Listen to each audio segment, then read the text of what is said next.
Yeah.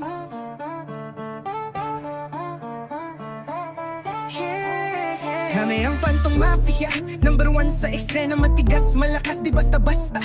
Palaban sa laban, handa pag oras na, di umaatras kahit ano pa ang iyong dala. Tirador ang galaw, kalkulado bawat hakbang, di puro salita, gawa ang pinapakita sa daan. Kahit kaunti lang kami, di minamaliit, pag sabay-sabay gumalaw, bulugan ng inginis. Sa dilim kami sanay, di kailangan ng ingay pag pumasok sa gera. Siguradong tatamaan ka, di kami naghahanap, pero pag sinubukan mo, siguraduhin mong handa ka. Pantong Mafia, matigas, malakas, kahit kaunti lang kami, kayang sumabay palaban, tirador, solid, kahit patagilid. Pag gumalaw ang tropa, talagang madudurog ka. Pantong Mafia, walang inuurungan, lalong lumalakas sa laban. Tumabi ka boy, pag kami ang dumaan, tahimik lang pero wasak kapag kami ang kinalaban.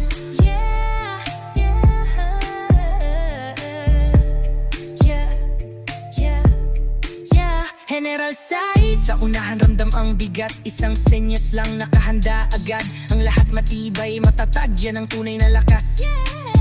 Di kailangan sumigaw para sundin ang utos, sa presensya pa lang niya alam mo na agad. Bawat galaw may dahilan, bawat hakbang ay planado, kaya kahit lang kalaban di kami magpapatalo. Dito, solid dito, hindi lang sa pangalan, sa hirap at gulo lalo kaming pinagditibay ng panahon. Kulaban ng isa, laban namin lahat. Pantong Mafia, tumigil dito basta bumibitaw.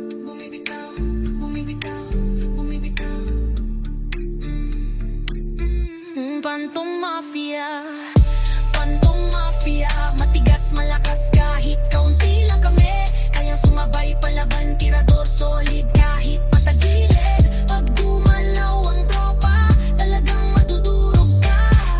Pantong Mafia, walang inuurungan, lalong lumalakas sa laban. Tumabi ka boy, pag kami ang duman, tahimik lang pero wasak kapag kami ang kinalaban.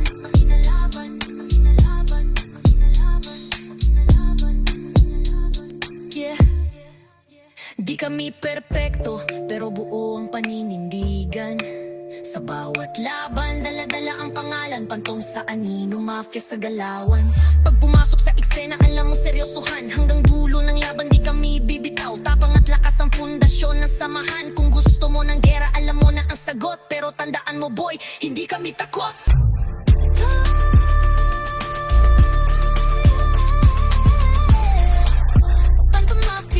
Madigas, malakas, palaban, General Sai sa unahan. Tahimik, pero pag hinamon mo, di ka na makakagalaw. Tandaan mo yan.